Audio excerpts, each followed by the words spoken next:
Hello everyone! Today we are going to use the faux enameling technique to transform this item into a faux enamelware piece. We will be using a metal piece, a metal spatula, medium grit sandpaper for wood, alcohol, a container of water, and Sultan Crafts Kit 1, which contains various chalk paint colors. I recommend that once the box is opened, you arrange the colors so they can be easily located visually. This also prevents them from drying out by keeping air from getting in. We're also going to use Kit 9 with 3D paste and magic glue. The first thing I recommend to ensure the correct adhesion of the product is to roughen the surface a bit with the sandpaper. This will help the paint adhere. Clean the surface with alcohol and remove it with a paper towel or kitchen napkin. Cleaning is very important because it ensures the product's adhesion. I'll take some 3D paste, remove a portion with the spatula, and apply it directly onto the piece. Using a sponge, I'll dab it all over until it is completely covered. It's recommended to apply a thin layer that isn't too thick, but covers the entire piece. Make sure to apply the paste to the entire surface and inside the piece as well. Inspect the piece to ensure it is fully covered with paste and that no finger marks remain. Even though chalk paint adheres to non-porous surfaces, you can apply a primer if desired. Now that the three-dimensional paste has dried, we are going to use white chalk paint. Shake the bottle well, scoop out some paint with the spatula, and put it on my palette.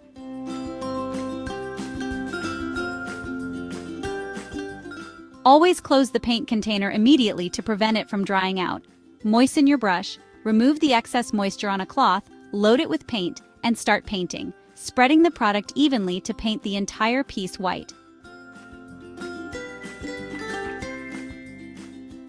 This is what it looks like after completely painting the piece with three-dimensional paste and chalk paint. It's important to let it dry completely before moving to the next step. Next, we will create a speckled effect using black chalk paint, of which I will remove a small amount with a spatula. I'll take a brush, dilute the color with a bit of water, offload the brush well by squeezing it to ensure there is no excess, position it over another brush, and flick it to splatter the paint. Do this to your taste until you achieve the desired finish. This gives it a faux enamel effect. As it dries on the outside, it's also important to let it dry on the inside. Remember to offload the brush of excess water and paint to avoid unwanted stains. Let it dry. Now, we are going to use a stencil to decorate this piece. I'll find the center, place the stencil, and continue using black chalk paint. Load my bristle brush, offload it, and with circular movements, I'll start decorating the stencil area. Periodically, I'll check to see how it's turning out, load the brush again, offload, and continue until the entire design is transferred. Check if it's to your liking before removing the stencil to see the result.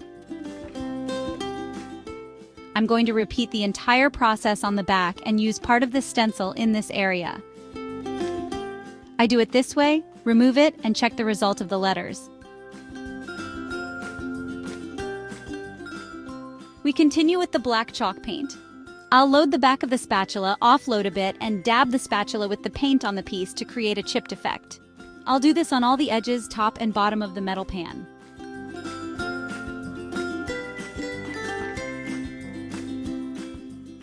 Once you are satisfied with the detail on the edges, continue with the chalk paint but select a round brush. Moisten the brush, offload the moisture, and begin to replicate some more intense chipping here and there.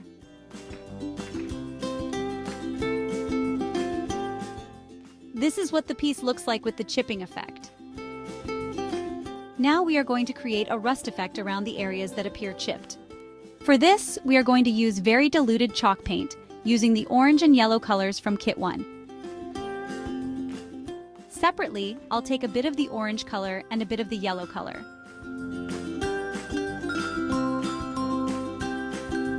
Immediately cap the paint bottle to prevent it from drying out. We will load with water and lightly mix all the colors so that they don't look too intense, achieving a more rusted tone. The idea is to reach a more ochre shade, adding water as needed.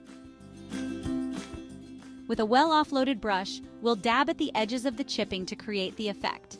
If it looks too intense, we can dab it with a finger.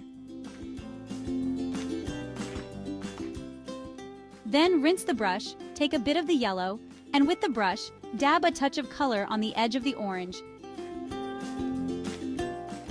and again diffuse it with a finger dab. Do this for each spot. We are done. Look how it turned out. To give the piece a glossy and protective finish, we'll use the magic glue from Kit 9. This extraordinary glue can also create interesting effects. We'll take a bit of this product with the spatula and then close the glue container properly. With a previously moistened and then dried sponge, load it with the glue and dab the product to give it the shine and protection it needs. Cover the entire pan inside and out with the glue. Let the first coat dry, apply a second coat, and it's done.